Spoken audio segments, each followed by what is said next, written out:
Mais si au bout du troisième morceau, même ton producteur il dit salut, c'est. Mais parce que peut-être qu'en fait, il a surestimé de ses capacités, ou il s'est fait crever sur un truc, il a plus de love le pote. Oui, il essaie de faire illusion et voilà. Non mais c'est la vérité en vérité, même un clip qui coûte 400 €, le mec faut lui payer son survêt de Manchester City à je sais pas combien. Non mais c'est vrai de vrai. Faut faire un barbecue, ramener les petits peu, faut aller Bah oui, bien sûr, non, mais faut avoir les épaules. Le truc il a 1500-2000 pour que tu rappes ta peine au micro, alors qu'en vérité, non mais c'est vrai, alors qu'en vérité ça génère rien pour l'instant.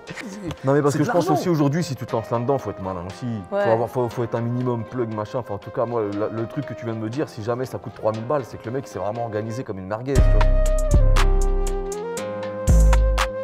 Yo tout le monde, ici c'est Chris d'Iconic pour Bouscapé et t'es branché sur Deal et Terme. Alors aujourd'hui on va parler d'un sujet qui a pas mal défrayé la chronique ces dernières semaines, comme vous avez sûrement pu le voir, notamment entre Maître Gims, Dawala, etc. On va dire les noms, hein, ça fait pas mal parler.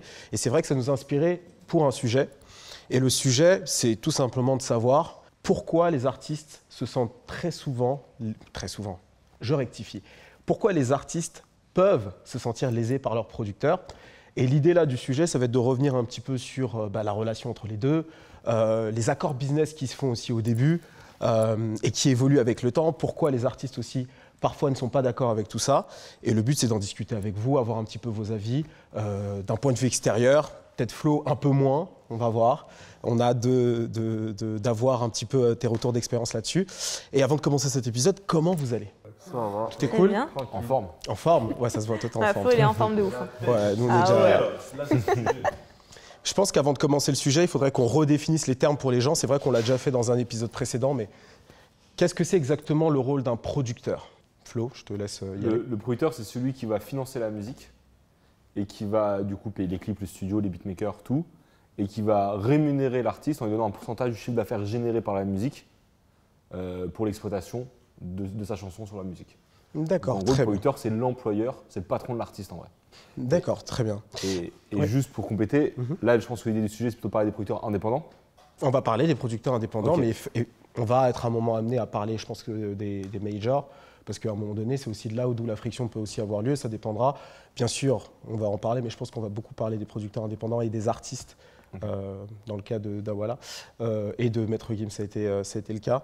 Là, aujourd'hui, on a pu assister dans le rap très souvent des cas de figure où les artistes, au bout d'un certain temps, c'est vrai que ça n'arrive pas forcément au début de carrière, mais ça arrive au bout d'un certain temps, où l'artiste se sent lésé par le producteur.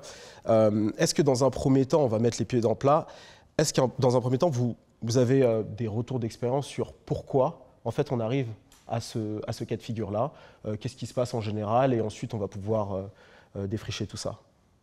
J'ai l'impression que parfois ce qu'on entend, c'est que l'artiste a des griefs envers son producteur, soit il s'estime pas forcément rémunéré à sa juste valeur, peut-être qu'il a peut-être des royalties qu'on aurait dû lui verser. Quand je te parle de royalties, je parle de l'argent qu'il a généré, que sa musique a généré, et l'argent qui aurait dû lui revenir selon le pourcentage. Il estime qu'on lui a peut-être pas versé ces royalties-là, ou il estime que les conditions de départ, imaginons que, je sais pas, il est en contrat d'artiste à 7, 8, 9%, peu importe, je sais pas, 10%, et les conditions de départ par rapport à quand il a commencé sa carrière, à où est-ce qu'il en est maintenant, je sais pas, au troisième projet, il estime que ces conditions de départ définies doivent être revues, et peut-être que parfois le producteur ne veut pas, ou peut-être que l'artiste se dit aussi, je sais pas moi, sur tel showcase, le producteur va prendre temps et l'artiste va prendre temps.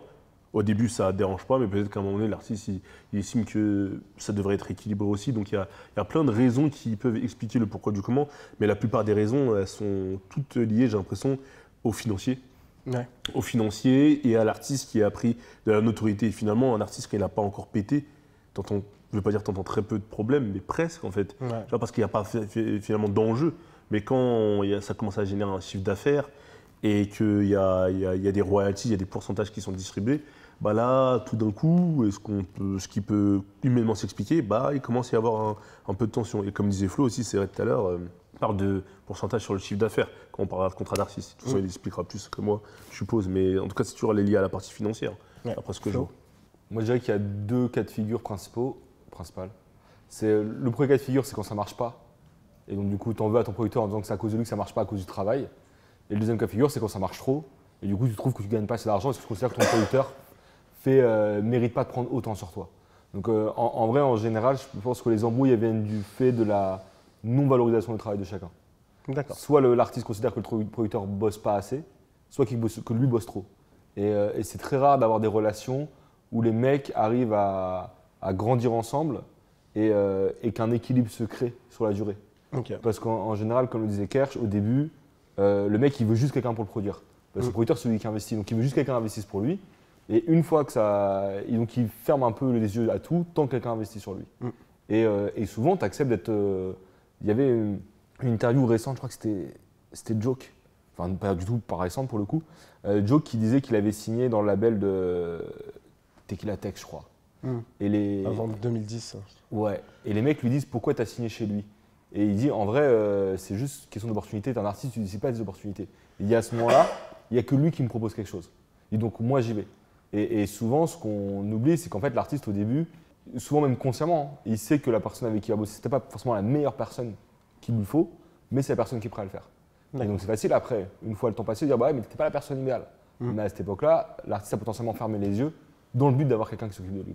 D'accord. Donc ce que tu dis en réalité, c'est que les artistes au départ sont en recherche d'opportunités, ils chopent l'opportunité, la première qui leur est présentée. Qui leur parle, hein. Mais que finalement, lorsque d'autres acteurs rentrent en jeu, parce qu'on parlait tout à l'heure de percée, mais j'ai l'impression que finalement ça intervient des fois bien avant, notamment lorsque la major elle rentre en jeu. Oui. Moi, je voulais juste rajouter quelque chose par rapport au propos de Flo. Quand tu regardes bien, il y a quand même des exemples où ça se passe relativement bien et les choses ont évolué. Quand tu vois, par exemple, MHD avec Adèle, leur relation, comment elle a évolué de projet en projet, je pense qu'aussi ils ont revu des choses businessment de façon très intelligente. Et aussi Affranchi, Hyperfocal avec Soul King aussi, comment ils ont développé l'artiste, les deux structures et ce sur quoi ils partent. Tu vois, je pense que si les choses se font en bonne intelligence, au même titre que l'artiste grandit en notoriété et que les gens sont intelligents, sont perspicaces, comprennent que parfois il est plus intelligent de peut-être donner un peu plus à l'artiste, mais finalement que tout le monde soit content, plutôt que de se dire c'est comme ça ne bougera pas et c'est pas autrement. Mais après, pour compléter le propos de Flo, et je pense que peut-être que Céline va en parler aux chroniqueurs aussi, des fois dans le business, c'est pas comme même dans un travail plus classique, entre la relation entre producteur et artiste, il y a de l'humain qui se mélange. Il y a parfois des relations d'humain, d'amitié, donc on confond entre ce que le producteur doit à l'artiste et ce qu'il pourrait faire pour lui. Par exemple, un producteur qui paye un loyer, c'est jamais marqué nulle part que ton producteur il doit te payer ton loyer. Donc il va te payer ton loyer, tu vas dire ouais mais il a de l'argent. Ouais mais par exemple si c'est ton loyer, je sais pas, j'ai n'importe quoi, fait 600 €, ça, sur 10 mois il te le paye, ça fait 6 balles qui ne rentrent pas dans ce que tu lui devras derrière. Donc en fait c'est limite du flat ce qu'il te donne. Il te le donne pas, mais il fait ça parce que tu dois continuer ta musique. Ou par exemple, l'artiste, le producteur, s'il donne de l'argent à l'artiste indépendamment des séances de studio faites, c'est parce qu'il se dit, je préfère que tu fasses ça plutôt que tu ailles vendre des stupes, ou bien parce que tu es un peu cramé, tu veux pas te montrer. Donc je te donne de l'argent, mais qui est sorti du contrat et qui finalement, à la finale, l'artiste peut oublier. Ou peut-être aussi, des fois, il y a des artistes qui s'estiment lésés parce qu'en fait, leur producteur, au début, il les a détectés en 2010, je ne sais où dans le studio, mais finalement, les gars, ils ont les contrats, mais ils font rien avec. Et l'artiste, il commence à être sollicité, il fait tout de son côté, le producteur n'est même pas trop présent, et il se passe quelque chose, et le producteur revient un peu comme une fleur. Il a peut-être mis à l'écho. Parce qu'il y a ça aussi qui est arrivé pendant un petit moment. Tu sais, les producteurs, on va dire, un jour, ou peut-être même, suis-moi bien, un jour, le gars a mis, je sais pas, 2000 € sur toi. Après, tu vas peut-être avec un autre producteur, vous ne parlez plus pendant des années, ça pète. Hé, mais c'est moi qui ai fait le truc, c'est moi, nanana. Et ça arrive beaucoup chez des producteurs indés, ça. C'est moi qui l'ai détecté. Je payais ses premières séances de studio à l'époque. Sans moi qui nanana. Tu vois, il y a beaucoup de ça. Il y a un mélange de plusieurs choses. Mais en fait, là, justement, tu m'envoies sur plusieurs sujets intéressants. C'est sur la notion de producteur indé.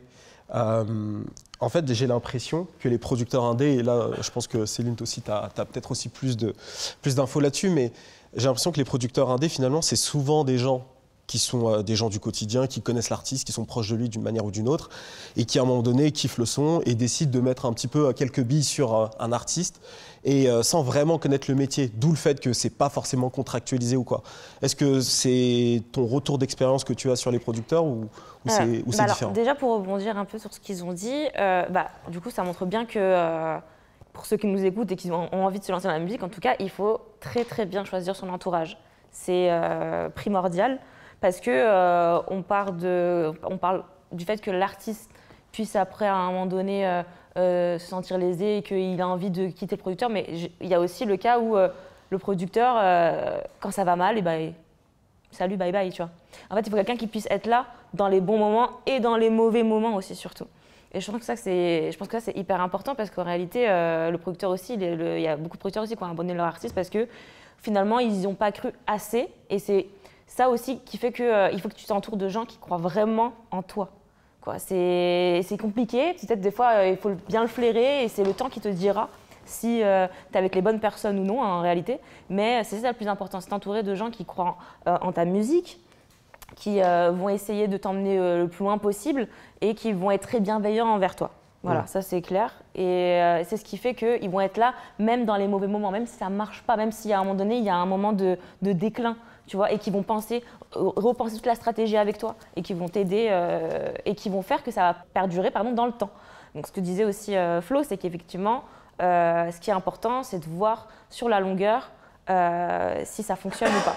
Ok pour les artistes, mais c'est justement un petit peu ce que toi, Kersh, tu disais tout à l'heure par rapport au producteur indé, justement, qui va aller même jusqu'à payer le loyer de l'artiste. Est-ce que c'est justement ce cas de figure où le producteur va être investi dans la vie de l'artiste? Est-ce qu'à un moment donné, il n'y a pas… Oui. Ouais, excuse-moi. En fait, ça, c'est un peu au cas par cas, en fait. En réalité, c'est tes conditions que tu donnes dès le départ avec ton producteur, si tu veux. Après, ça évolue, effectivement, mais le secret, c'est la communication, c'est tout, en réalité. Il n'y a pas d'autres secrets, il n'y a pas d'autre manière de faire, c'est dans tout en soi. Si tu communiques avec ton producteur dès le départ et que vous avez convenu de conditions, qu'elles évoluent avec le temps, mais que vous en avez discuté parce que toi, tu évolues en tant qu'artiste, que tu grossis, effectivement, et que tu as d'autres besoins, et ben, ça se rediscute. Et je pense que ce qui fait que ça va durer, c'est que les deux croient l'un en l'autre, en leur talent l'un ou l'autre, parce qu'en réalité, même les producteurs, en fait, penser à la stratégie, être là au quotidien avec et aller essayer de démarcher d'autres gens pour son artiste et pouvoir le développer, c'est aussi une forme de talent pour moi. Et ça se complète, en fait. Donc, c'est les deux pour moi. Il n'y a pas un où il faut pointer du doigt, peut-être l'un ou l'autre. Après, tout dépend s'il y a eu des couilleries ou quoi, tu vois, enfin, il y a eu vraiment des actions. On va un petit peu en parler aussi. Mais dans les cas, entre guillemets, généraux qu'on a, des retours qu'on a, c'est souvent, il n'y a pas forcément un qui a tort, l'autre, c'est les deux en fait. C'est à un moment donné, il y en a un qui a eu de nouveaux besoins, qu'on n'a pas forcément parlé parce qu'il pensait que c'était logique que son producteur puisse comprendre que maintenant il a grossi et que maintenant il a besoin peut-être de plus d'argent ou peut-être qu'il mérite plus, selon lui, plus de thunes et que son producteur devrait le comprendre parce que… Mais en fait, tout ça, c'est de la communication. Mais dans le meilleur des cas, effectivement, c'est d'être producteur de soi-même depuis le départ, pour moi. Ok.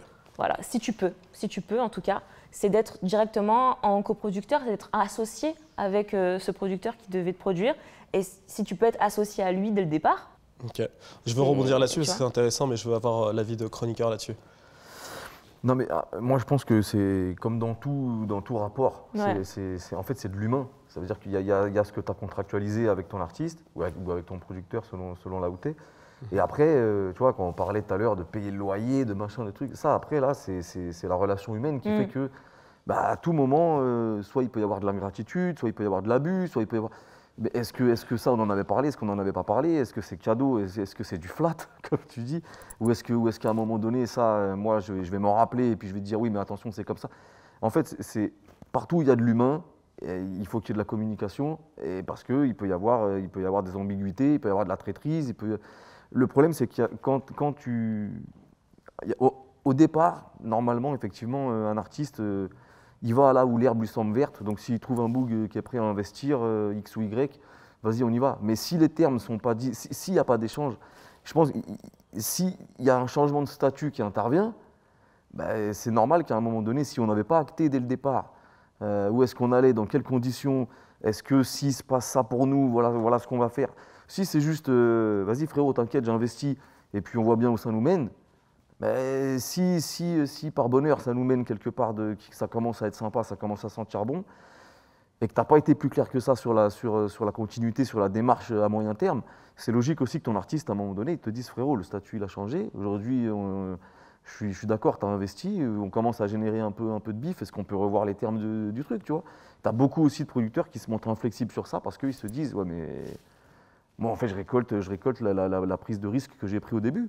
Il n'y a pas de raison que ça change, tu vois? Donc, en fait, c'est comme dans toutes les boîtes, même quand il n'y a même pas de question de bif. Je pense que c'est les gens, est-ce qu'il y en a qui sont souples?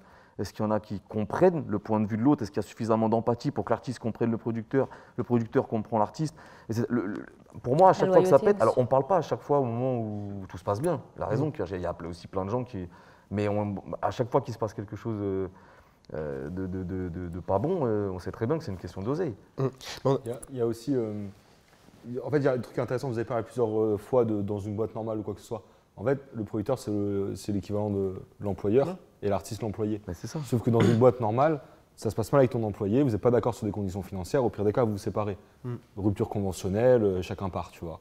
Sauf que la difficulté avec un producteur et un artiste, c'est que pour le coup, il y a une espèce d'interdépendance. Ta musique appartient à ton producteur, mais à l'inverse, ton producteur, pour gagner son argent, a besoin de ta musique. Donc ça crée cette relation un peu compliquée. Et l'autre truc qui est grave important, c'est que la plupart des producteurs sont amateurs. Et ça, il ne faut pas l'oublier. C'est qu'en gros, l'artiste, la plupart du temps, quand il va vers un premier producteur, qui est en général un producteur de son quartier ou un pote à lui, c'est un mec qui a juste de l'argent au moment et qui se dit « Ok, bah, je vais te produire ». Mais sans savoir ce que ça veut dire, sans savoir ce que ça implique, sans savoir quoi que ce soit. Et donc du coup, l'artiste, souvent, il profite du fait que la personne soit prête à investir. Et le manque de professionnalisme ne dérange pas trop au début parce que c'est ça ou rien. Et qu'au moment où ça commence à grossir, le manque de professionnalisme devient criant. En disant « Bah écoute… ouais, tu as investi, mais finalement, tu n'as pas vraiment fait le taf de producteur pour autant. » Et il y a ce truc-là, c'est que le producteur, il doit réussir à se professionnaliser aussi vite que la carrière de l'artiste augmente, de manière à pouvoir être légitime à le garder. C'est vrai, parce qu'après, ça part sur l'ingratitude, tu vois, par rapport à l'artiste. Du coup, il y a ce rapport qui change dessus. C'est une de mes questions. Mais je pense qu'il y a un élément que parfois on oublie aussi, c'est la mauvaise foi. C'est-à-dire qu'en fait, et comme tu disais un peu aussi le côté loyauté, vraiment, moi je pense qu'à partir du moment où l'artiste a changé de statut, il ne vit plus les choses de la même façon. Et donc c'est compliqué de ne pas être parfois, je pense, d'une certaine manière, de mauvaise foi. Et comme le producteur aussi, il ne vit plus les choses de la même façon. C'est-à-dire qu'on se met d'accord là tout de suite à 5 sur quelque chose en 2023, je ne sais pas quel avril. Mais moi, je suis moins d'accord avec ça. Parce qu'en fait, le problème qu'il y a, c'est que là, on parle beaucoup des producteurs indépendants. Mais je pense qu'il y a un élément qu'on oublie, c'est que la proximité crée le mépris. C'est-à-dire qu'il y a plein d'artistes qui sont signés en major. Et ils disent rien. Ils disent rien. Ils disent rien, mais ils peuvent pas parce que la major, c'est une structure. C'est une structure et surtout déjà, ils peuvent rien parce que c'est une structure, donc la major, elle dit tu fais comme ça, tu fais comme ça. Ouais. Et il y a aussi ce truc où quand tu bosses avec une major, tu te dis c'est carré, de base.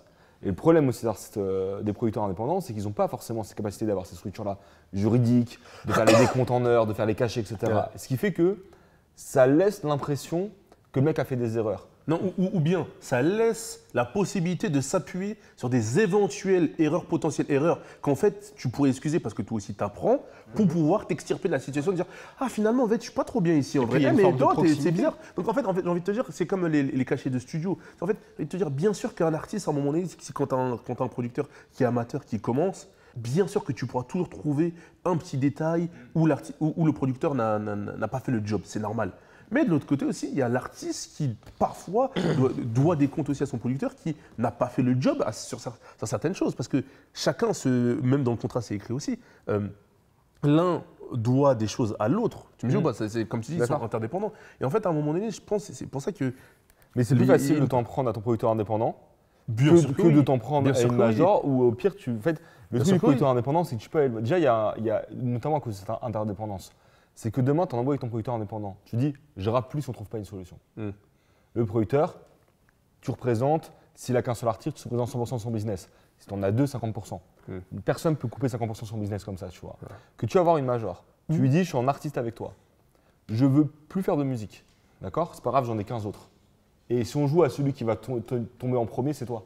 Parce que l'artiste, il est 100% dépendant de son producteur. Donc s'il peut dire à son producteur, moi je rappe plus parce que j'ai pas envie de me faire ken, son producteur, il est obligé de trouver un accord avec lui, en gros. Ou pas, il peut refuser. Mais la maison de disque, elle te dit au pire, bah vas-y, c'est pas grave, boude, on verra plus tard. J'ai l'impression qu'on est plus du côté des producteurs ici. Là. Mais attends, juste, si je rebondis sur le fait que vous dites que La plupart des producteurs indépendants, ils sont amateurs et ils n'ont pas beaucoup de connaissances parce que voilà, ils apprennent sur le tas, tout ça. Je trouve que ça, c'était peut-être à un moment donné, mais beaucoup moins maintenant. Parce que maintenant, même les artistes, ils sont hyper curieux, ils sont hyper investis et ils vont chercher justement des réponses juridiques, ils vont aller chercher, ils vont s'intéresser sur l'industrie. Avant, ils ne s'intéressaient pas à l'industrie. Les artistes et même peut-être même les entourages, les producteurs même. Et aujourd'hui, je trouve que ça se fait, enfin, ça se voit de moins en moins. Mais ça les dépend mecs, des échelles aussi. C'est-à-dire que quand tu as un tout petit artiste qui commence, en général, il y a quand même ce truc que tu disais tout à l'heure. Même pour les petits artistes qui commencent, hein, je te jure. Hein. C'est très rare. Il y en a beaucoup qui s'intéressent à l'industrie de la musique Oui, au jour d'aujourd'hui. En vrai, après, je comprends. C'est mieux qu'avant, tu as raison, en termes de professionnalisation, en termes de connaissances, d'informations sur l'industrie de la musique, tu as raison, mais on n'y est toujours pas. Et en fait, à un moment donné, ils comprennent les grandes lignes parce qu'ils se renseignent sur des comptes Instagram. C'est déjà bien, regardent du des coup, émissions. ils se sécurisent de plus en plus. De C'est plus plus en une plus. sécurité pour eux et c'est bien, tu vois, que les artistes eux-mêmes s'intéressent à leur propre… Mais c'est mieux que ne serait-ce qu'il y a 3 ans, 6 ans ou 10 ans. Ça, c'est bien. Mais je veux dire, c'est qu'au tout début, genre les quelques premiers mois de carrière, les 3-4 premiers morceaux, en général, il y a quand même un truc de on fera les contrats après, on avance comme ça. Et si jamais ça pète dans ces 3-4 premiers morceaux, c'est là où c'est la merde. C'est pour ça que je disais qu'il y en a plein aussi qu'au début, ils vendent du rêve à l'artiste. Ils disent ok, t'inquiète, je crois en toi, je vais te produire. Au final, au bout de 4-5 titres, tu vois, et voilà. Et en fait, ils disent bon, bah salut, je m'en vais. Le but, c'est d'aller être là même quand c'est pas bien. Tu vois. C'est là où t'as un vrai bon producteur. Après, est-ce que ta poche elle est assez profonde? C'est ça la question. Non, mais je veux dire, ça Ça dépend. fait 10 ans que ça marche pas, je veux bien. Enfin, allez, 4 ans que ça marche pas. Mais si au bout du 3e morceau, ton producteur il dit salut, c'est. Parce que peut-être qu'en fait, il a surestimé de ses capacités, ou il s'est fait crever sur un truc, il a plus de love le pote. Oui, il essaie de faire illusion, et voilà. Non, mais c'est la vérité, en vérité. Même un clip qui coûte 400 €, le mec, faut lui payer son survêt de Manchester City à je sais pas combien. Non, mais c'est vrai, de vrai. Faut faire un barbecue, ramener les petits peu, faut aller bien appeler sûr, il faut avoir les le épaules. truc, il a 1500-2000. Pour que tu rappes ta peine au micro, alors qu'en vérité. Non, mais c'est vrai, alors qu'en vérité, ça génère rien pour l'instant. Comment tu fais? C'est dur. Mais après, le problème, c'est que les artistes, comme tu as dit, les producteurs communiquaient. Dites à vos artistes, là, je suis en paix soufflé, écoute, on va s'arrêter. Non, mais c'est vrai, parce qu'à un moment donné, non, mais parce que je pense l'argent. aussi aujourd'hui, si tu te lances là-dedans, il faut être malin aussi. Faut être un minimum plug, machin. Enfin, en tout cas, moi, le truc que tu viens de me dire, si jamais ça coûte 3000 balles, c'est que le mec s'est vraiment organisé comme une merguez, tu vois ce que je veux dire. Mais chroniqueur, parce que toi, t'es bien plugué. Mais un gars qui, je sais pas, il est en Ardèche, ou je sais pas, où il est à Lille, ou peu importe, ou même en région parisienne, peu importe. Il connaît personne. Son gars il rappe, son cousin, son frère, son neveu, peu importe. Ou t'es une chanteuse, après c'est encore autre chose selon le type de musique. Tu veux investir dedans, t'y crois, bah, tu travailles, bah, à un moment donné. En fait, comme il dit Flo, tu sais pas ce que ça va réellement coûter tant que t'es pas vraiment dedans. Même moi, ce que je vois, un juriste. Je vais juste rebondir sur un truc et je te laisse parler, Flo. Moi, il y a un truc qui ressort beaucoup et c'est ça dont j'ai l'impression ici, c'est que là, j'ai l'impression que le producteur, en réalité, il se comporte pas vraiment comme un gérant au début, mais plutôt comme un investisseur. C'est-à-dire qu'il va mettre des billes et il va regarder comment ça se passe. Si ça évolue, si ça va dans le bon sens, tant mieux. Si ça ne fonctionne pas, il laisse tomber le projet. Mais je n'ai pas l'impression justement qu'il y ait cette notion de, vraiment de job, c'est-à-dire au quotidien, qu'est-ce qu'il fait? Ça dépend desquels. Après, je pense qu'il y a un élément qu'il faut prendre en compte. C'est que le développement, ça coûte cher. Ça coûte ultra cher. Ouais. Quand Kersh il dit qu'il faut que tu sois prêt à perdre 30 ou 40 000 €, il a raison, et ça, c'est pour un indé. Donc ce qui se passe, c'est que les majors font de moins en moins de développement parce que ça coûte trop cher. Et donc du coup, c'est laissé… Il y a très peu de labels indépendants en France. De vrais labels indépendants qui produisent plusieurs artistes, pas des labels mono-artistes. Vraiment des labels qui produisent plusieurs artistes. Et connectivité développement, il y en a très très peu. Et donc du coup, ça fait que ça laisse une place pour les amateurs. Et les amateurs, c'est des mecs qui disent « j'essaye, j'investis, on va voir ce que ça donne ». Et le problème de faire confiance à des amateurs, c'est que forcément, c'est moins carré qu'un professionnel. Donc c'est ça qui crée cette difficulté-là, c'est que quand tu as un truc d'amateur, et après on parlait de la bonne communication, mais la plupart du temps, les gens ne savent même pas sur quoi communiquer. Mais c'est ça la difficulté, c'est qu'ils ne savent pas c'est quoi leur vrai travail de producteur, c'est quoi leur rôle précisément. Déjà, la plupart des producteurs, ils arrivent et disent « je suis manager ». La plupart des gens que tu rencontres disent « je suis manager ». Tu n'es pas manager, tu es producteur. Manager, tu défends l'artiste pour un pourcentage de l'artiste, de ce que lui génère. Il va toucher 12%, tu prends 15% de 12%. Et tu peux même pas être producteur et manager et en tu même peux pas être temps, producteur et légalement. manager. Si tu investis l'argent, tu es producteur. Donc déjà, cette première question-là, en général, les gens, la première fois que je les rencontre, ils ne savent pas y répondre. Donc il y a un truc d'amateurisme pur et dur, mais qui est aussi dû au fait que les gens sont les seuls à y croire. Alors les artistes, tu vois, les seuls à y aller. Et ça crée une problématique parce que trouver des solutions. Tout à l'heure, on parlait, parce que là, en vrai, on se concentre beaucoup sur les embrouilles du début. Mais la vraie embrouille de ceux dont on parle, c'est plutôt ceux où, quand ça commence à marcher, ça n'arrive pas à trouver des solutions. Parce que souvent, quand ça commence à marcher, pour faire une bonne négociation, il faut que l'un comme l'autre, on comprenne les intérêts de chacun. Et souvent, c'est ça qui manque. C'est-à-dire qu'en gros, l'artiste, il veut plus, mais il ne sait pas ce qu'il veut en plus. Et le producteur, il ne veut pas lâcher parce qu'il ne sait même pas quoi lui lâcher. Il a peur de lâcher un 1%, 2%. Il a peur de lâcher et il ne sait même pas ce que ça vaut. Moi, typiquement, ça m'arrive d'avoir des discussions avec des producteurs où il y a des enjeux avec des artistes. Tu vois, j'ai un exemple récent d'un producteur qui, pour le coup, a énormément de maturité. Il arrive à signer un artiste que tout le monde était prêt à signer en distrib. Tu vois, donc distrib, en gros, le mec est Et le producteur. signe en quoi, du coup? Lui, il a signé en artiste. Ok. Donc, il va le voir. Le mec, tout le monde est en train d'essayer de signer l'artiste en distrib avec des montants qui sont conséquents. Plusieurs dizaines de milliers d'euros, voire presque 100 000 euros, tu vois. Et le mec, on lui promet, vas-y, tu vas avoir plusieurs dizaines de milliers d'euros pour développer, tu vas être producteur à 70%. Tu vois. Donc, le gars, il se dit, waouh, je vais gagner plein d'argent. Et d'un seul coup, le producteur dont je parle, il arrive et il dit, écoute, moi, je suis prêt à te signer. Donc certes, on te dit tu vas avoir quelques dizaines de milliers d'euros pour développer, mais tu n'as pas l'équipe, tu n'as pas la structure. Moi, j'arrive, j'ai la structure, j'ai l'équipe et je vais mettre de l'argent au-delà de 70 000 euros sur toi. D'accord? Je vais y aller pour de bon. Par contre, je suis un artiste. Tu vas toucher un pourcentage du chiffre d'affaires. D'accord? À l'instant T, l'artiste a l'intelligence de se dire ok, je vais faire ça. Parce que c'est bien de s'y en distrib, c'est bien d'avoir un gros bout, mais si ça s'écrase au premier morceau, au premier album, il ne reste plus rien. Tu vois. Et donc, l'artiste, il est un artiste, et puis à un moment, ça commence à marcher. Donc forcément, l'artiste, une fois que ça commence à marcher, il se dit ah, ça a marché dès le premier projet, est-ce que potentiellement, je n'aurais pas pu le faire par moi-même? Mais il a l'intelligence de se dire que c'est grâce à mon producteur quand même. Et arrive le moment où l'artiste est amené à signer en édition. Et là, intelligence du producteur, je l'ai en artiste, donc j'ai une grosse part de revenus sur la partie master, je vais le laisser signer tout seul ses éditions avec sa propre boîte. D'accord? Comme ça, le gars gagne de l'argent de son côté. Mais quand tu te mets à la place du producteur, la priorité dans le rap, c'est d'avoir la partie master. Donc, si tu as l'intelligence de dire je suis prêt à perdre les éditions parce que ça consolide ma partie master, bah en vrai, tu arrives à créer une solution pérenne parce que tu sais ce que tu as lâché. Mais parce qu'il sentait aussi qu'il pouvait y avoir une frustration. Exactement. Et voilà, donc c'est de l'intelligence. Et ça nécessite déjà de le comprendre et de l'expliquer. Et aussi, excuse-moi de t'interrompre, aussi Flo, que l'artiste soit assez intelligent pour se dire j'ai capté le move, je vois où tu veux en Parce qu'il venir, faut lui dire. je suis d'accord avec ton plan de jeu. Non mais en fait, tu peux le dire, mais lui, non mais il me barbe. Oui. Il me barbe. Et c'est toi, il y a des gens qui sont comme Je ça. suis d'accord. Ils sont parano sur des choses. Et ça vient dans je suis le d'accord. mix communication-compétence. Intelligence des deux. Parce que quand tu expliques au mec, parce que l'artiste, il ne connaît pas, il vient d'arriver, il est tout jeune, tu vois. Donc c'est au producteur de dire, écoute, là je t'ai signé en artiste. Parce que j'ai fait le taf, j'ai fait les investissements. Par contre, sur la partie édition, quand je te laisse signer tout seul, c'est un effort de ma part. Tu n'étais pas obligé de signer avec moi, mais en général, les mecs, ils prennent les deux. Et je te laisse comme ça, tu seras moins frustré de la partie artiste. Mais est-ce que ces gens-là sont entourés? Parce que tu me disais tout à l'heure, l'artiste est jeune, le producteur n'est pas forcément complètement formé. Moi, je considère qu'à partir du moment où l'artiste commence un petit peu à décoller, le producteur, comme l'artiste, à un moment donné, va se staffer et va essayer de comprendre un minimum ce qu'il gagne.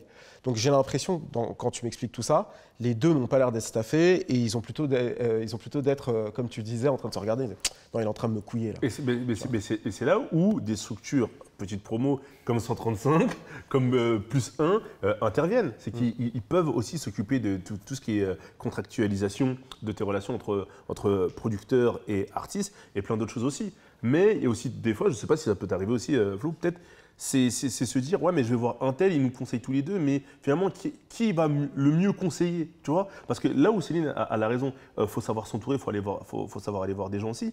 Mais quand tu ne connais pas, qui t'écoute finalement? Tu vas voir qui? Pourquoi? Chroniqueur, il va me dire, va voir un tel. Mais pourquoi il me dit qu'il va voir un tel, lui? Peut-être que c'était le gars à l'autre, et tu vois, c'est un petit milieu. Donc, il est arrivé, il faut dire la vérité, que certaines personnes du juridique, indépendants ou pas, qui évoluent dans certaines structures, peut-être que quand l'artiste va les conseiller, c'est la maison de disque major qui a envoyé l'artiste aller voir un tel, mais c'est l'artiste, enfin l'avocat en question par exemple, bosse aussi, enfin met en avant les intérêts de la major quand il parle à l'artiste. Donc aussi, et c'est pour ça qu'il y a une parano qui s'installe. Je sais qu'il y a des artistes qui font relire 2 fois leur contrat, par exemple, par des avocats différents. Bah, il faut. Tu vois, c'est la base. C'est quelque chose que tu conseillerais, toi, automatiquement, à tous les Encore une artistes? fois, il faut avoir l'argent Bien pour sûr. faire de comptes. La relecture, c'est important. Il faut avoir l'intelligence, l'argent, les bons avocats. C'est parfois un peu, ça peut être redondant ce qu'on dit, que s'il y a beaucoup à l'argent, la confiance, etc. Mais des fois, de petites choses qui paraissent anodines, bah des fois, après, ça te crée des gros trous. Tu vois, Et un artiste qui prend 10 000 euros d'avance, payé en 2 fois, d'accord? Donc 5 000 la signature, 5 000 la rendu du master. Tu vas faire payer 2 000 euros l'avocat pour la lecture de contrat d'artiste. En général, ils se disent c'est une économie que je peux faire. Je ne vais pas aller voir l'avocat. Et c'est ça qui pose problème. Et surtout, il faut trouver, comme il disait, des gens objectifs et qui ont aussi une manière d'expliquer. Et aussi, ce qui peut arriver des fois, c'est que la personne qui te conseille, elle voit que ton intérêt à toi. Lâche pas, tu vois. Et c'est rare d'avoir, enfin il y en a, hein. Il y a des très bonnes personnes pour ça, nous on en fait partie, on a d'autres qui le font aussi, d'avoir une vision un peu plus ensemble en disant écoute, sois prêt à lâcher là pour gagner ici. Parce qu'au-delà de la partie purement contractuelle, il faut avoir une vision purement business, de se dire à un moment c'est un business, on doit tous gagner de l'argent et des fois tu as l'impression de sacrifier mais tu ne sacrifies pas tant que ça. Et donc c'est ce truc de dire faut réussir dans les relations à être prêt à sacrifier. Et je pense, et c'est aussi un peu la question, enfin tu vois on parlait tout à l'heure de Dawala et Gims, dans l'interview notamment qu'il a fait chez le Charman, il en parle un moment, de dire, et je trouve que c'est assez intéressant comment il le raconte, puisqu'il prend l'exemple concret, il dit ouais les mecs, on me critique pour ce que je leur ai donné, mais je n'ai pas inventé les contrats dans la musique. 10, 11, 12%, c'est les contrats de l'époque. Et c'est encore les contrats d'aujourd'hui en vrai. Tu vois, donc c'est plutôt maintenant, c'est 11, 12, 13. On parle d'artiste là. En part artiste. C'est-à-dire qu'en gros, lui, ce qu'il a donné aux mecs, c'est ce que habituellement les gens donnent. Après, lui, son discours, c'est de dire ouais, ils ont demandé à renégocier trop tôt, ils ne m'ont pas laissé manger. Tu vois. Ouais. Et souvent, c'est un peu ça la difficulté. C'est est-ce que lui, il a été capable de leur expliquer, tu vois, genre Ouais. j'ai gagné ça, et aussi de montrer ses contrats. Parce que souvent, et ce que dit Kirsch aussi à un moment, c'est que des fois, les producteurs, ils s'associent avec des maisons de disques, et ils s'associent mal, ils gagnent peu d'argent, et ils n'osent même pas le dire à leur artiste, tu vois. Donc là où C'est un l'artiste autre pense que problème, le producteur ça, ouais. prend plein d'oseille, il est dans un truc où il cache un peu, et il dit non, non, on renégociera plus tard. Mais ouvre tes comptes, tu vois, ouvre tes comptes, transparent. et dis-lui, Transparence, ouais. regarde, moi j'ai pris typiquement les contrats de licence. Ouais. Le contrat de licence, en gros, tu donnes 12% à l'artiste. Il y a allez, 25% à l'époque, ça devait être même à peine 25%, 25% producteur. Donc en gros, le producteur, il a 13% pour lui, pour payer son équipe, le studio, les compositeurs, la cover. Donc en fait, le mec, il n'a pas vraiment de thunes. Donc quand le gars, dès que ça pète, il vient renégocier, c'est aussi normal que le producteur, il dise laisse-moi le temps. Tu vois, Il laisse-moi prend en le tenaille, temps, en fait, et il il prend en est pris un tenaille. peu d'entenaille là-dedans. Donc en fait, le mec, il a un contrat de merde, le producteur. Donc du coup, quand l'artiste vient renégocier sa part, il vient bouffer la part de merde du producteur. Donc le gars, il a déjà pas grand-chose et le gars, il vient renégocier. Sauf que tu n'arrives pas à dire à ton artiste, moi j'ai un contrat de merde. Parce que tu te dis, si j'envoie ce signal-là, signal d'incompétence, l'artiste va m'en vouloir, tu vois. Et du coup, ce problème, c'est le manque de professionnalisme, manque de communication.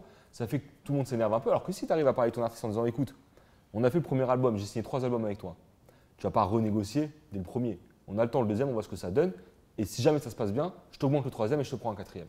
En fait, c'est ça une discussion normale. Que tu fais avec une maison disque, ça, c'est cette discussion-là. La maison disque, elle te fait ce genre de discussion. Tu vas jamais voir une maison disque en disant je veux renégocier sans donner quelque chose en échange. Mais parce qu'ils sont cadrés dans la manière de dire les choses. Qu'un producteur, il y a ce truc de, tu vois, d'ingratitude dont on parlait. Dès que l'artiste vient pour renégocier, il dit ouais, c'est un ingrat. Mais non, il veut juste gagner plus. Toi, tu veux gagner plus. Bah, trouve une manière que lui gagne plus et toi, tu t'y retrouves sur la durée, tu vois. Et c'est ça qui manque, cette maîtrise des paramètres pour Des pouvoir faire timings, une des bonne, temps, une la bonne bonne négociation derrière. Tu vois. Et c'est aussi, c'est que des fois, j'ai l'impression que quand l'artiste sent que son producteur est moins présent physiquement à ses côtés, quand il fait une interview, Bouscapé, Rapidite, ou qu'on va faire une scène, je ne sais où, nanana, ah ça y est, ma chéra, elle est moins là, hein, tranquille, vas-y, tranquille, c'est pas grave, tranquille. Tu vois, et ça commence à créer de l'animosité, truc. Ça va avec le truc de l'amateurisme. C'est qu'en gros, les gens, ils valorisent pas forcément le travail de chacun, ils valorisent la présence. Donc le mec qui est tout le temps là, tu te dis c'est lui qui m'aide le plus. Le pote. Le pote. Le ou pote, c'est le démon. Tu vois, genre, il y Ah, boss. a un mec qui est tout le temps là et tu te dis pote. il m'apporte le plus. Alors que ça se peut, c'est juste, il y a ton producteur, il n'est pas là, juste il met l'argent et il débloque des trucs à distance, ça, c'est lui qui t'apporte le plus. C'est que vraiment, la difficulté du rap, c'est, je pense que c'est un manque de pédagogie. Et c'est à ça que servent les formats comme dit les termes. C'est à ça que servent de plus en plus de formats que tu peux trouver sur Instagram. Et ce que disait Céline tout à l'heure, c'est ultra positif. Mais tu as des exemples de. Typiquement, un des très beaux exemples de producteurs où je trouve que tu vois qu'il y a une transparence et une intelligence entre les deux, c'est Antoine Guéna et PLK. Je vois. pense à ça, ouais. Quand tu regardes ça, en fait, pour moi, c'est comment devrait se passer une relation entre un producteur et un artiste, c'est ce qu'eux ils font. C'est-à-dire que je pense qu'il a réussi à évoluer le contrat de son artiste au fur et à mesure de l'avancée. Et surtout, je pense qu'aujourd'hui, ils ont une relation qui fait que. Est-ce que tu peux expliquer la relation entre les deux, justement? PLK, il a été produit par Antoine Guéna, qui a un label indépendant, Panenka Music. Alors, je ne sais pas si à la base il était en artiste, mais en tout cas, maintenant, il est en licence. Donc, c'est-à-dire qu'en gros, PLK est producteur de sa musique et confie sa licence à Panenka, qui s'occupe de la mise en lumière et la mise en avant. Et j'ai l'impression qu'ils ont réussi à trouver quelque chose d'assez stable, où chacun comprend les apports de l'autre.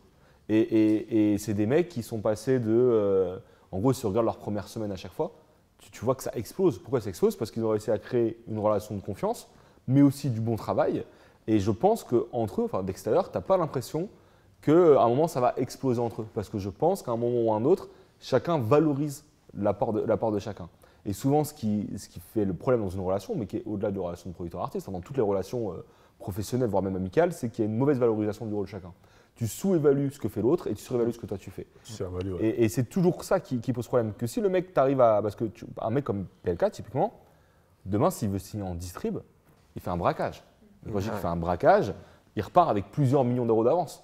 Et il repart avec un taux à 85%. Enfin, il fait un braquage total. Et qu'est-ce qui fait qu'il ne l'a pas encore fait? Alors peut-être que c'est parce que son contrat dure sur trop longtemps et qu'il n'a pas encore pu renégocier. Ou peut-être que tout simplement, il se dit je sacrifie une part de mon pourcentage parce qu'en face, on m'apporte quelque chose. Et je vais rebondir sur un autre exemple. Je vais prendre l'exemple de Medine, qui est produit depuis des années par Alassane Konaté, qui a le label Jin Record, tu vois. Typiquement, c'est un exemple de relation où les mecs qui bossent ensemble depuis peut-être 2003, ça fait 20 ans, ils vont faire les 20 ans de carrière, ça fait 20 ans qu'ils bossent ensemble. Et moi, pour le coup, j'ai commencé en tant que stagiaire chez Jin Record, donc j'ai vu l'évolution de la relation. Et typiquement, une des questions qui s'est posée, c'est à un moment, Salsa, très rapidement, il dit à son artiste, on va se faire une coproduction. Même si dans les faits, Medine n'a pas forcément d'équipe, donc c'est le label de Salsa qui fait vraiment le travail opérationnel, mais il dit voilà, tu as un apport, tu es mon artiste phare, tu génères de l'argent, pour te garder, il faut que je fasse des sacrifices qui sont aussi de te proposer une coproduction où tu as une part de coproducteur, alors tu ne fais pas exactement le taf de coproducteur, mais tu es un artiste fort, tu apportes des choses, donc je suis prêt à faire un sacrifice. Est-ce que c'est un sacrifice quand tu regardes avec le recul? Maintenant, ça fait, ils ont fait plein d'albums ensemble, et ils ont une proximité, et lui, il sait qu'il aura toujours cette moitié de Medine. Parce qu'à un moment, il a sacrifié peut-être une moitié. Justement, juste pour préciser pour les gens, quand tu dis coproducteur, ça veut dire que Medine possède la moitié de sa musique. Exactement. Voilà, c'est important de le préciser. Medine possède la moitié de sa musique, et en plus de sa part artiste, et du coup touche la moitié du bénéfice du producteur. Donc en gros, il a sa part d'artiste et il coupe en deux la part du producteur. Et il y a des producteurs qui auraient pu dire non, c'est mort, tu fais pas encore disque d'or, tu mérites pas. Mais à un moment, bonne intelligence, c'est ça. Tu partages un truc, ton artiste comprend que tu as fait un sacrifice, tu lui expliques. Tu fais des contrats malgré accords moraux. Hop, à un moment, tu fais des contrats, tu lui montres le truc, etc. Et là, le mec se dit ok, il m'a mis bien. Pourquoi j'irai voir ailleurs? C'est pour ça ce que je disais tout à l'heure quand je parlais de s'associer directement à ce fameux producteur qui vient vers toi. Si tu as la capacité, toi, d'être ton propre producteur et d'être avec ton associé, c'est. Mais il faut de la bonne intelligence, parce que tous les exemples qu'il a cités, quand il parle d'Antoine, de PLK ou de Salsa et de Medine, en fait, il l'a dit, et je le répète, c'est vrai, c'est qu'il faut des gens intelligents, en fait. Parce que tu peux expliquer la même chose avec les mêmes mots à une personne différente, à un artiste différent ou à un producteur différent. Certains ne voudront pas l'entendre. C'est-à-dire qu'il faut que les deux aussi soient sur la même longueur d'onde et comprennent l'intérêt de travailler ensemble et de trouver une solution qui arrange tout le monde. Parce que la plupart des cas, il y en a beaucoup qui veulent se tirer la couverture à eux, Bien sûr. malheureusement, soit par égocentrisme, soit par manque de flexibilité, comme disait le chroniqueur tout à l'heure, parce que le producteur, même si tu dis 3% de plus, il ne veut pas, parce que c'est comme si on l'avait volé, ou je ne sais pas comment il raisonne aussi, se sont floués, lésés. Et ça marche, malheureusement en tout cas, dans une minorité de cas. Après, je n'ai pas forcément de stats, mais… Après, moi, je pense que si au bout d'un moment, cette intelligence-là n'arrive pas, c'est qu'un des deux parties était malveillant. Tu vois, et que, bien du sûr, coup, mais la malveillance, c'est la base. On arrête là, c'est mieux. Tu vois. En vrai, si cette intelligence-là, elle n'arrive pas dans la relation à un moment donné, alors qu'elle est censée arriver et que c'est évident et c'est logique, c'est qu'en vrai, la relation, elle devait terminer. Ou ignorant. Parce que ça, je suis d'accord avec toi, mais des fois, juste les gens ne savent pas comment lâcher du lest. Mais je suis d'accord avec toi. Quand les gens comprennent et qu'ils n'arrivent pas à se mettre d'accord, en fait, c'était foutu d'avance. C'est juste que ça a été un accélérateur d'un problème qui était plus profond. Mais pour arriver à ces solutions-là, par exemple, dire vas-y, on va partager, etc., il faut connaître les possibilités. Mais c'est pas toujours le cas. Quand bien même tu connais. Après, c'est à toi d'aller chercher, encore une fois, tu vois ce que je veux dire. Là, je me fais un peu l'avocat du diable, vous me direz, je ne sais pas. Quand même, tu connais. Je sais pas, tu vois que ton projet a généré, je sais pas, 1 million d'euros ou 2 millions d'euros et que tu es produit par des producteurs et tu es un artiste chez eux, peu importe, et eux, ils sont en licence ailleurs. Bref, on imagine que c'est cette configuration-là. Quand tu vois le pourcentage que tu touches par rapport à ce qu'a généré le projet, comment tu veux qu'un artiste dans sa tête, il se dise pas j'élimine mon producteur, je prends mes 80% ou mes 85% selon le statut que j'ai, je vais arracher ça en distrib à gauche ou à droite, basta, je prends mon million d'euros d'avance ou voire plus. Comment tu sais humainement, acceptable intellectuellement que le gars s'assoit sur des pourcentages? Parce que là, on dit oui, t'as vu comprendre l'apport, valoriser. Je te kiffe, mon ref, mais t'as vu, je pense à ma. C'est tout, c'est comme ça. Après, il y en a aussi c'est trop dur en fait. Il y en a aussi qui sont conscients de ce que la collaboration leur a apporté. C'est-à-dire que si demain il le perd, parce que c'est bien beau de lâcher ça, de partir en distrib, mais dans ce cas-là, il faut que tu sois ton propre producteur. Ah, mais chroniqueur, moi je suis d'accord avec toi, mais tu as vu en fait la théorie, la lucidité, la perspicacité, le pragmatisme, le réalisme qu'on a nous, VS, le pourcentage, l'argent qu'on te propose, le poteau, parce que c'est le démon, n'oublie pas le poteau. Tes soufflages qui va commencer à dire, mon ref, franchement, je te dis la vérité, je te rends compte, non. Et on trouve un prétexte, on trouve ci, on trouve ça. C'est compliqué à gérer mentalement pour des artistes qui sont bien en vue et qui, à un moment donné, ils ont eu les gens qui les ont accompagnés. Bien sûr, on Mais parle c'est de parce que les loyauté. producteurs, ils sont pas solides. C'est le piège et c'est la raison pour laquelle il y a plein d'artistes qui ont arrêté et qu'on n'entend plus parler. Ouais, voilà. Ah oui, c'est ça, je suis d'accord avec toi. Et c'est Moi, une je me fais question. l'avocat du diable, mais je suis d'accord avec toi. C'est une question que les producteurs ne sont pas aussi assez solides sur leurs appuis. C'est-à-dire que typiquement, tu dis ouais, je veux la part de l'autre. Mais si l'autre il te montre sa part, il t'explique ce qu'il dépense, il t'explique ce qu'il apporte, tu dis je veux pas la part de l'autre. Mais le problème des producteurs aussi, c'est que quand ils ont de l'argent, ils ont l'impression de l'avoir volé. Et ça, c'est une réalité. Ils sont gênés. Ils sont gênés de leur Dans la argent. communication. C'est-à-dire que typiquement, demain, tu signes en distrib, tu prends, imaginons, tu prends 1 million d'euros en distrib, le producteur, en vrai, la logique, c'est qu'il va plutôt donner en vrai, l'équivalent, c'est 200 000 euros pour son artiste. Donc lui, il garde 800 000. Et en général, les producteurs sont aussi gênés de ça en se disant, tu sais, un peu le syndrome de l'imposteur. Putain, en vrai, je l'ai braqué, j'ai 5 fois plus, tu vois. Mais déjà, quand tu calcules, toi, dans tes 800 000 euros, tu vas faire que des dépenses. Tu as une équipe, vous êtes 4, vous êtes 5. Enfin, tu vois, et à un moment. Selon qu'il y a deux producteurs ou un producteur aussi, Exactement. on va se partager le truc à deux. Ça Et fait les 400, producteurs, ils sont pas aussi. Des fois, ils sont flous parce qu'ils veulent cacher des choses. Et en fait, quand tu caches des choses, même quand tu es honnête, tu passes pour un voleur. Et j'ai plein de fois le cas où des mecs sont en mode. Ils font les bonnes choses aux artistes. Ils leur envoient leur argent. Et quand l'autre mec, il dit ouais, mais du coup, c'est comment. Pose pas de questions. Mais t'as respecté un contrat, t'as payé des choses, justement, qu'il pose des questions, explique-lui. Mais ils auraient tout à gagner à montrer en plus, comme ça, Voilà. le mec, il voit où l'oseille il va en plus. Exactement, Voilà. montre. En fait, c'est ça qui manque des fois, c'est le côté tu caches, et quand tu caches, tu fais croire que tu voles. Alors qu'en fait, tu voles pas. D'accord, Mais intéressant. on ne parle pas d'un cas aussi où, je ne sais pas si on en a parlé, vous me dites, où le producteur cache volontairement parce qu'il sait très bien ce qu'il fait et quand l'artiste essaye de gratter, bah, il se rend compte que ça fait des audits, ça fait des trucs, il se rend compte que bah, y a des trous, il y a des ci, il y a des ça. C'est ça aussi, des fois aussi, il ne faut pas… c'est des faut- voleurs Mais dans aussi, ce cas-là, il c'est faut- qu'il a vraiment volé. Donc, Oui, dans oui, ce ça, cas-là, il y a tu des dégages. voleurs, Voilà, donc Non, voici, mais là, on donc, parle du principe que le mec il est carré, quoi. Oui, Bah, voilà, c'est ça. on parle du principe que le mec il est carré, S'il est mais pas carré, le problème, c'est c'est autre que chose. parfois, parce qu'on peut avoir l'impression qu'on dit que c'est juste de la compréhension, c'est juste de la communication, mais aussi il y a beaucoup de producteurs qui font des choses qui ne sont pas forcément très recommandées, les artistes s'en rendent compte, et voilà, ça pète. Donc parce que aussi les artistes ne sont pas… Mais peut-être qu'ils avaient un manque de connaissances. Des divas fous.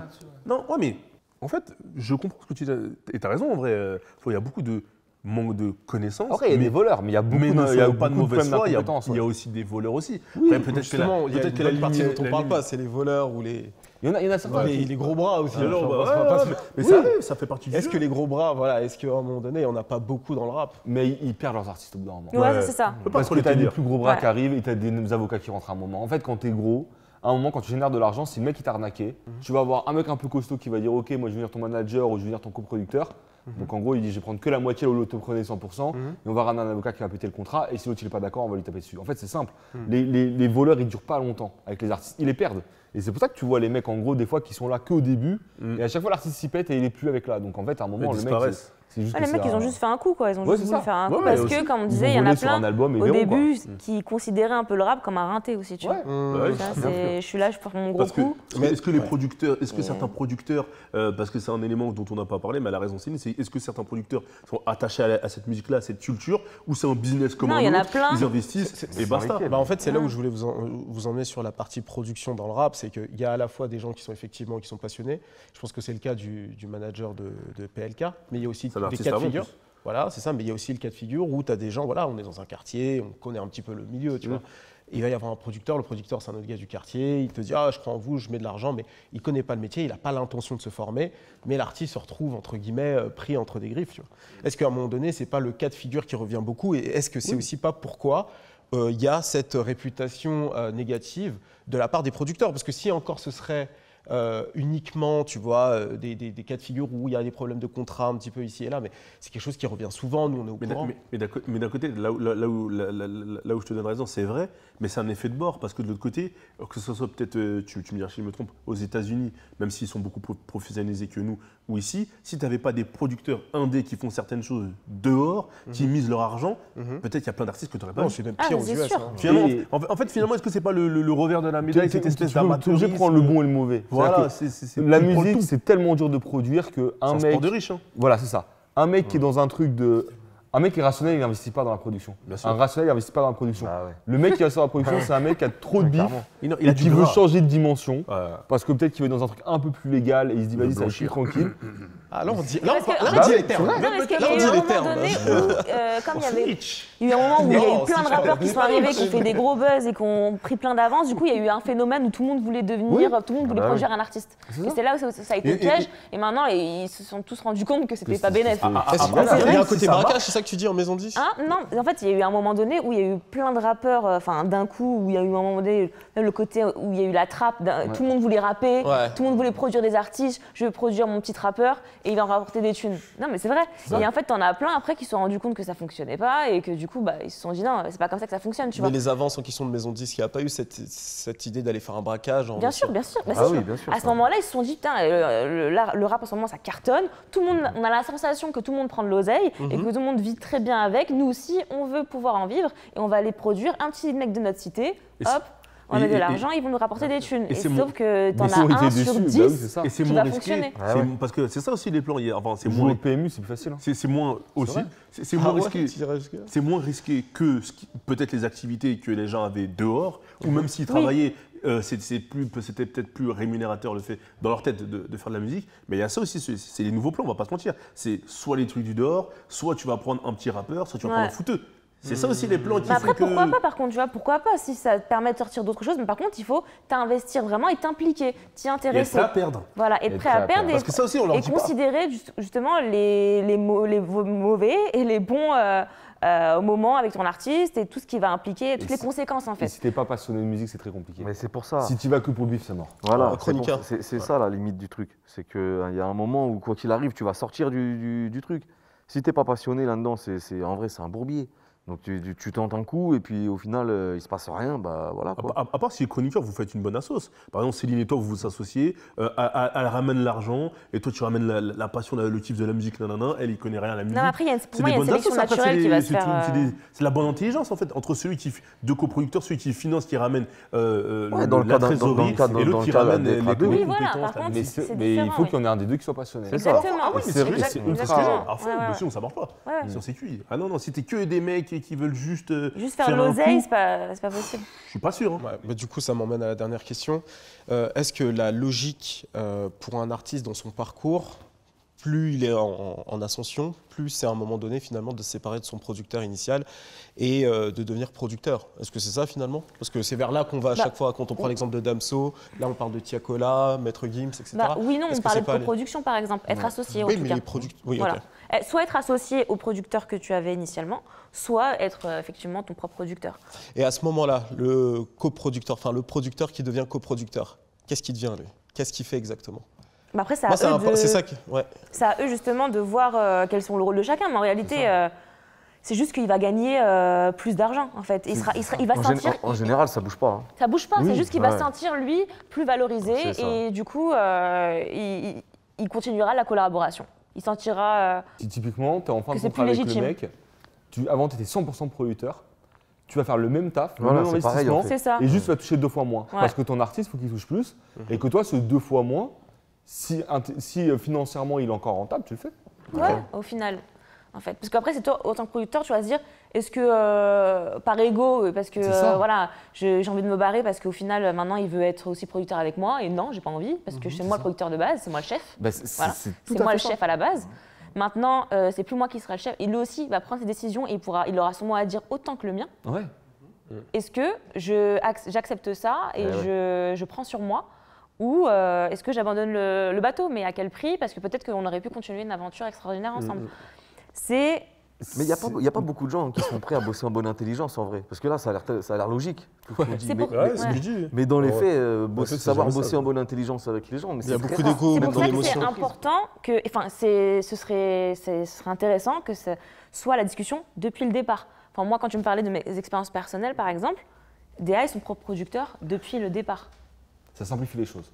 Ça évite Donc ça, d'avoir c'est le réglé. moment Depuis où... le départ, DA est son propre producteur avec ses associés. Mais c'est pas toujours faisable non plus. Voilà, parce que la raison était, cette raison-là, c'est que si demain tu deviens, tu perces, tu as un succès et que tu deviens quelqu'un, on n'a pas envie que tu te barres. Hmm. On veut t'accompagner jusqu'au bout. Et donc, Donc tu seras producteur avec nous depuis le départ. C'est de la bonne intelligence dès le début, mais c'est pas toujours faisable. Voilà. En plus, c'est des refs aussi. je trouve.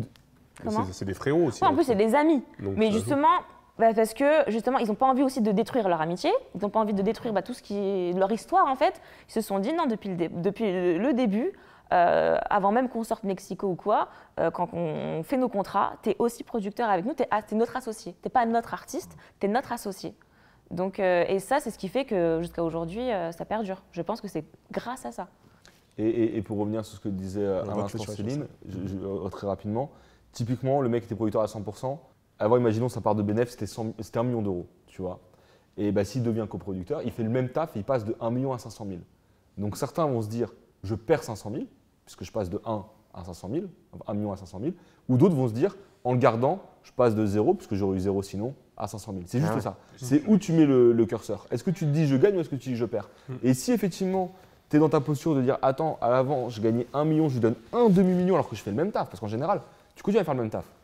Et bah, tu peux effectivement te dire non, c'est pas moi de le faire, j'étais là, et surtout il y a beaucoup de trucs de j'étais là au début quand il valait rien, j'ai payé ci, j'ai payé ça, j'ai payé un kebab à l'époque, c'était beaucoup pour lui, enfin c'est des trucs aussi cons que ça. Hein. Non, mais ouais. La fois où j'ai dépanné sa daronne, je lui ai filé une Rolex, tous ces trucs-là rentrent en compte, alors que si le mec est purement objectif, là j'ai 500 000 euros à prendre, parce que si je sors de la boucle, je les perds. Si tu réfléchis intelligemment et que tu le comprends. Vu que c'est censé être aussi sur le projet d'après, avec un peu de chance, il va générer encore plus qu'un C'est ça. million. Et du coup, il va peut-être même s'en rapprocher quand même, tu vois. Tu vois, donc c'est juste à un moment avoir ce raisonnement-là. Et pour revenir comme juste sur le discernement, parce que des fois les gens peuvent prendre aussi pour un argent comptant ce qu'on dit, cette logique de dire je m'associe dès le début, elle est pas toujours justifiée. Donc typiquement, je pense quand V devrait s'associer avec Dahuzi, entre guillemets, eux, ils ont fait un sacrifice dès le début, tu vois. Et je pense que c'est dû aussi à leur amitié. À l'amitié, Et effectivement. tout ce Ouais. qui va avec. Ouais. Et ça ne veut pas dire que si vous êtes un artiste indépendant et que vous avez un producteur indépendant qui vous propose de vous produire, ça ne veut pas forcément dire que vous devez lui demander d'être associé. D'emblée, d'être associé, Exactement. ouais. D'autant plus que l'association, c'est chiant. Hein, parce qu'une fois que tu es associé, le prends les jour où vous décisions n'êtes plus ensemble. d'accord, c'est la merde de ouf, tu vois. Donc des fois, tu es mieux être dans un logique plutôt de dire écoute, au lieu de m'engager sur 3 albums, je m'engage sur 2 albums et on met une option sur une coproduction sur celui d'après, que dire dès maintenant je m'associe. Surtout qu'au début, il n'y a pas d'argent, donc en vrai, t'associer pourquoi, tu vois. Ouais. Mais c'est vrai que l'association, c'est aussi une autre source d'embrouille, parce que moi, ce que je conseille souvent, bon là, c'est des trucs un peu plus techniques, c'est créer votre boîte et faites des coproductions entre vos boîtes. Parce que quand tu t'associes avec quelqu'un, typiquement, imaginons Dahuzi s'associe avec ses producteurs, tu vois, et que demain, les mecs, ils commencent à développer plein d'artistes sur cette boîte-là, et que Dahuzi a 25%, bah, typiquement, il aura 25% de tout le monde, alors qu'en fait, il ne fait pas du tout le travail de coproducteur. Et donc ça peut marcher un temps, et puis ça peut arriver un moment où les autres disent, bah, en fait, tu ne fais pas le travail de coproducteur, tu es associé, c'est un peu chiant. Alors que si tu crées une boîte juste pour ton projet à toi, il y a ce truc, c'est plus simple. Parce qu'au moins, vous êtes associé sur le projet de Dahuzi en question. Bah écoutez, sur ces belles paroles, je pense qu'on va remballer, hein, c'était super, je pense qu'on a creusé pas mal le sujet. C'est un cas pratique. Ouais, mais sur la fin, c'est super intéressant. Mais Moi, on j'ai n'a pas été- parlé de ceux qui ont finalement jamais eu besoin d'un petit producteur indépendant comme ça aussi. Hein. Ça De quoi existe. Hein. Ouais. Des artistes qui, au final, qui ont été C'est dès vrai le départ, qui ont créé quelque chose, qui ont été, entre guillemets, leur propre producteur dès le départ. Et quand je dis leur propre producteur, ça veut dire quoi? Ça veut dire qu'ils se sont enregistrés dans leur chambre et Bah, ils c'est ont ça, fait un en fait. clip avec leur iPhone.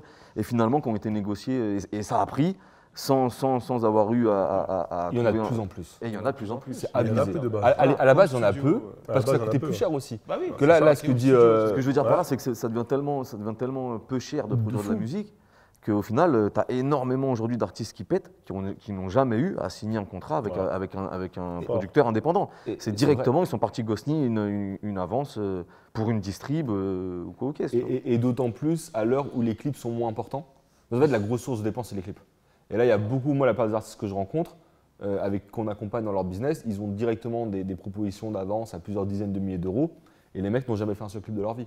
Donc finalement, si tu remets tout ce qu'ils ont dépensé depuis le début, si en 3 EP ils ont dépensé 10 000 euros, c'est le bout du monde. Hein. Bah, grave. Donc c'est aussi que cette discussion-là, c'est la conséquence.